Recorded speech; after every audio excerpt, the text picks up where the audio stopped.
Hello everyone, this is Highlander from MTG Cardsmith doing another custom Magic the Gathering card review. And today we're reviewing a card by Ashdust. This is another commander card. This is Meldraina, Traitor to Angels. Okay. This is a 2 in Mardu. So 5 mana 4/4, legendary creature, Demon Warrior. Okay, this is a female. It's for some reason that didn't hit me until just now. I don't know why. I mean, there's clearly female attributes here. I guess I'm used to seeing the kind of effeminate vampire thing. Anyway, enough about that. Okay, so what do we got here? Flying, first strike, lifelink. Whenever you attack with a creature, you may pay life equal to its power. If you do, double its power and toughness until end of turn. Okay. 3 and a bunch of nonsense. Untap up to 2 target creatures. After this phase, there is an additional combat phase. Activate only once each turn. Untap up to 2 target creatures. Get out. Okay. Okay. Boy. So let's see. Okay, so let's get the usual formalities out of the way. Okay, so I said this in the last video, but I'll just repeat it. Your keyword abilities do not all need to be capitalized. They only get capitalized if they're the first word of a clause. Excuse me. So, and they also, again, they have a specific order they should go in. So let's take a look at our good old friend, Baneslayer Angel. Flying, first strike, lifelink. Okay, so you got them in the right order. You just need to make sure that they are not capitalized. So you want flying, first strike, lifelink. And you want spaces between your clauses here. So now, you have run out of space on this card, which is why you did not do that. But usually, for me, when that happens to me, I make my card simpler. That's what I do. I've said this before, I think a few times, but it is true that in a normal, if you were making a Magic card at Wizards, you could fit all this on a card and it would be formatted correctly. It's not like they don't have the ability to shrink their text further or reduce line spacing and all that kind of stuff. However, on MTG Cardsmith, you have limitations, and in my opinion, you should use those You should conform to those limitations instead of ignoring them, if that kind of makes any sense. Because when you ignore them, you create these formatting issues, and the reason I harp on these formatting issues so much is because they're, and I've said this also many times, but they are distracting to your card's design, right? When I look at your card for the first time, I want to be like, ooh, cool art. Ooh, what's this? What's that? But instead, what I see is ooh, cool art. And then I go, ooh, wait, oh, this looks weird. Why is this spacing like this, right? It distracts me from your card. So, Magic cards are about the entirety of the card, presentation and all. And so you gotta get that presentation right. It's just kind of gives you that little next step up. If you look at the best cardsmiths on MTG Cardsmith, there's lots of good ones. You'll never see them do this thing. You'll always see their cards formatted just right. Okay, so and it matters. It really does. Anyway, okay, that's enough of me talking about that. I'm sure you guys are so sick of hearing me talk about that stuff. So, okay, so anyway, Mardu for a 4/4, flying, first strike, lifelink. I mean, that's pretty strong. That's basically a Baneslayer. Baneslayer is a 5/5, but yours is harder to cast, and has these abilities. So let's see what we got here. Whenever you attack with a creature, you may pay life equal to its power. If you do, double its power and toughness till end of turn. Okay, so you attack with this guy. You pay 4. It becomes an 8/4 flying first strike lifelink. So you're actually... Okay. So you're actually coming ahead in life there. Right? Because you're paying 4, but you're gaining 8. So you're actually gaining 4 life. And that won't be the case for all of your creatures, of course. But if your creatures have lifelink, it is the case. So at least if you attack with this guy alone, which is pretty likely because he has flying, you're going to be hitting them for 8 and gaining 4, essentially.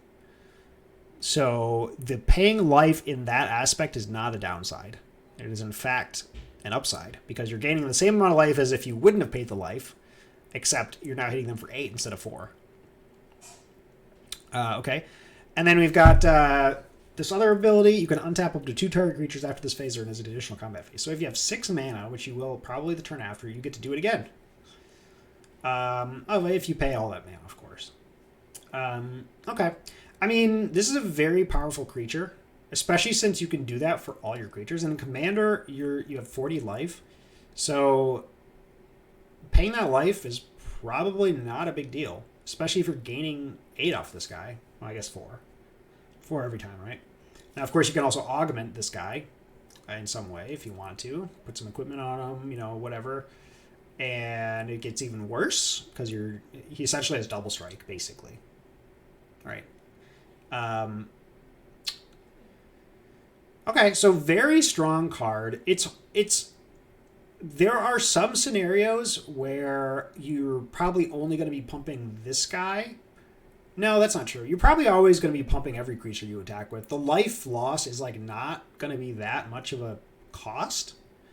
Even if you attack with this and a Grave Titan, I mean, you're going to pay 10 life, but you're going to gain 8. So you're really only losing 2 life there.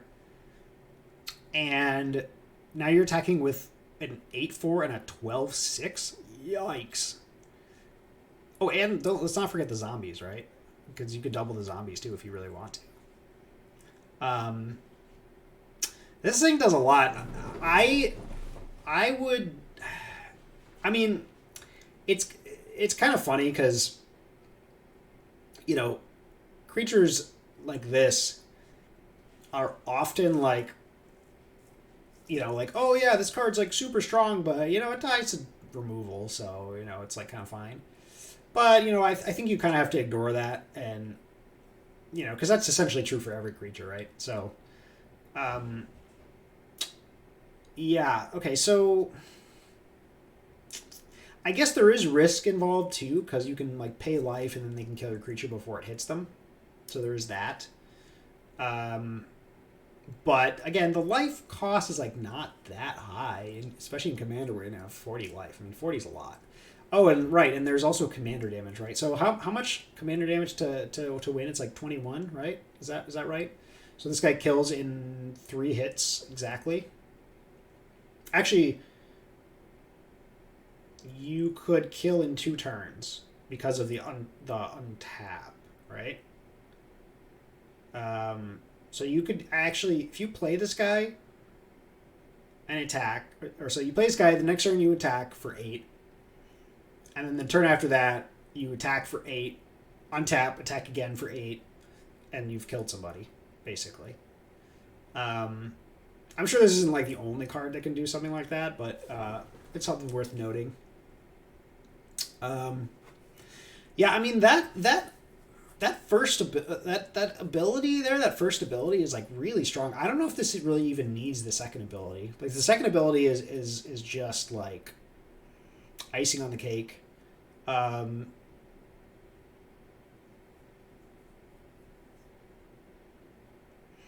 It's kind of a tough one. Okay, my initial inclination is that this card's probably a little bit too strong.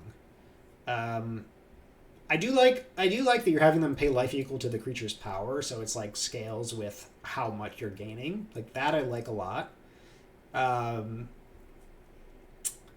fact that this guy has lifelink is kind of the excuse me, she. I keep for some reason I'm just not seeing this at all, and I'm just seeing effeminate vampire man. It's actually a demon, but whatever. Okay, so yeah, the fact that this has lifelink means that the life you're paying is not that big of a cost. Now, obviously, if you have like this huge board and you swing with your huge board, you're going to be paying a lot of life. And I guess in Commander, that could be a big deal because you're probably killing somebody if you're doing that, but you're going to leave yourself open and vulnerable, right? So, of course, you can pay this and like attack another player and gain some life back. LOL. Yeah, cool. It's a cool card for sure. Like, I don't have any issues with that. I minor nitpick about the flavor. I don't see how any of these abilities have to do with being a traitor to angels, but I guess it's like a fallen angel maybe or something. Yeah, I think my initial inclination is that this card's maybe just a little bit too strong, and maybe doesn't need that last ability. But it's hard for me to say. This is kind of one of those cards you really need to play test with to figure out like where it's at power level wise. And because I'm not a big Commander player, it's hard for me to sort of visualize the different scenarios you might get into if you play this. Like, let's just imagine this you were playing this in a limited set or in a limited, and we'll ignore the fact that this is like really hard to cast, right? This card would be completely bonkers broken and limited, right? It's like you if they play this card, you're just never winning the game. Well, if they ever attack with it, you're like never winning the game, right? But in Commander, it's a different story. So yeah, I mean, I'm having a really hard time with this one. I would say I'm going to give this one a 3 out of 5. It's close to a 4 out of 5, I think. Like, so here's the reasons I'm giving it a 3 out of 5. There's issues with formatting. That's one. Second of all, this card feels a little bit generic to me. And when I say generic, I mean like, there's nothing here that's like super flavorful. There's nothing here that tells that like, there's nothing here that really like gives me the flavor of demon or the flavor of being a traitor to angels or being a fallen angel. It's sort of just like a big legendary creature that does things, which is fine. I mean, there's lots of those in Commander for sure, but it just makes the card a little bit, a little bit more generic. So, and I also, I'm not a big fan of when people do this. I actually see this happen like fairly often for some reason on Commander cards. And I mean, I get it, right? It's like you're like making this card fairly easy to cast, and it's kind of cute because you got like, oh, look, it's like there's a line of black here, there's a line of red here. But like the issue I have with this is it's like it's difficult for my brain to parse like what the different combinations of mana I can spend are. It's like, okay, I can spend like 2 white and a red, I can spend like 2 white and a black, I can spend like a white, a black, and a red, I can spend a white. There's like so many combinations of mana that I can spend here that I don't actually know. Like, is this just like I can spend any combination of... It's not, right? Because I can't spend all 3 red. So it's like there's a specific combination of mana values that I can use to cast this, or excuse me, activate this ability. And I really have to like try with my brain to parse out what those all are. You know what I mean?